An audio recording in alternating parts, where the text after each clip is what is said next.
The first thing the Krath noticed was the silence. For 3 weeks after the Terran Federation Treaty was signed, nothing happened. The Krath advance continued its planned pace. Drevak received intelligence reports noting the Federation fleet mobilization, but assessed it as a posturing move, a political gesture to satisfy the Kel'vari and demonstrate willingness. His models projected the humans would establish a defensive line at the Kel'vari inner systems and wait to negotiate from there. It was, he concluded, what any rational actor would do. He did not fully appreciate that the Terran Federation's strategic AI had spent 15 hours deeply inside the Krath military communications network. Krath resupply convoy, large, slower vessels carrying fuel, ammunition, food, moving through what appears to be empty space. The first Krath resupply convoy to Transit Point Sigma disappeared 4 weeks into the campaign. Not destroyed, not attacked, simply gone. The convoy's last recorded transmission was routine. Then, nothing. When a Krath patrol vessel was dispatched to investigate, they found debris consistent with a rapid, overwhelming strike. No distress calls, no survivors recovered. T. Drevak, staring at the empty location on his tactical display. Who hit them? V. Ren. We're not certain, Marshal. Sensor ghost readings in the area suggest human vessels. But the pattern doesn't match any documented human attack profile. Drevak. What does it match? Viren, hesitating. It most closely matches a hunting pattern, like something was waiting for them, specifically, like they knew exactly where and when the convoy would be. A separate display, an intercepted Krath communication transcript, fragments only because it's being monitored in real time by Ares. They had known. The Krath supply schedule had been sitting inside Ares's operational database since week 1. The first convoy wasn't a random target. It was a message. This is what we know about you, and you don't know what we know. Terran Federation warships, sleek, fast, operating in small coordinated groups in deep space between the Krath supply lines, moving like predators in dark water. The next 3 weeks were, from the Krath perspective, deeply disorienting. A second resupply convoy was destroyed.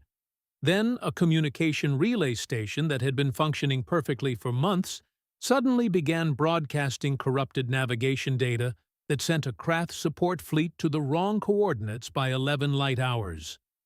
When the fleet finally corrected and arrived at their intended position, there was a human squadron waiting for them, having apparently known exactly how long the navigation error would take to resolve.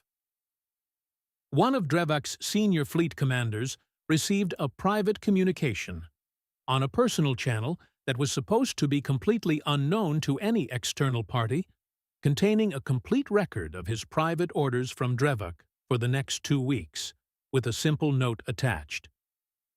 We have been reading your traffic since the beginning. You should consider using new encryption. We've already broken the next 2 variants you'll try. Aras.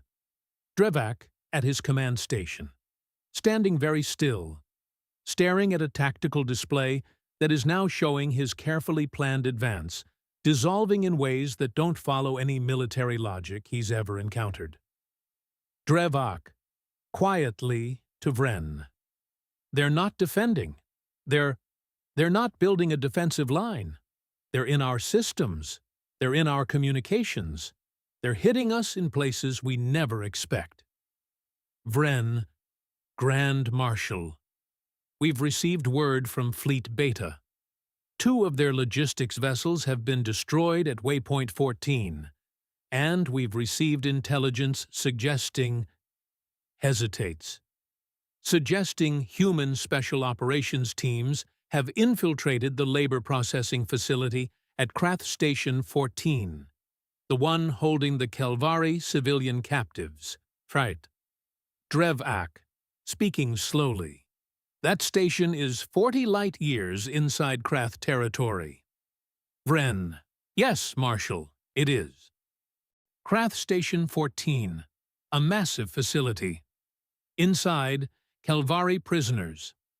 Then, suddenly, emergency lighting, confusion, the sound of something happening fast and decisively. Figures in dark tactical gear moving with disturbing efficiency through corridors.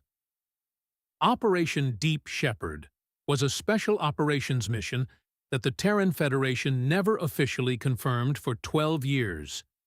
416 human operators inserted in 3 waves across 4 days using stealth transit systems that the Krath had no sensor capability to detect, penetrating 40 light-years into enemy-controlled space and extracting 101,416 Kel'vari civilians from a labor processing facility before the Krath command structure was even certain anything was happening. The facility was disabled on exit, permanently. Not destroyed, disabled. Every prisoner recovered before the teams withdrew. Nobody in the galaxy had known humans could do that. Everybody in the galaxy knew, now. When Elder Vial received word that the Kel'vari civilians from Station 14 were alive and en route home, his first reaction was to simply stop speaking for approximately 3 minutes. His second reaction was to ask, quietly, to be put through to Admiral Harker directly. A communication screen, Vial on one side, Harker on the other, in his command chair aboard his flagship. Elder Vale. Admiral, I don't have the words. Harker, peeking simply. They're your people, Elder. We brought them home. That's the job. Don't thank me yet. We still have a war to finish.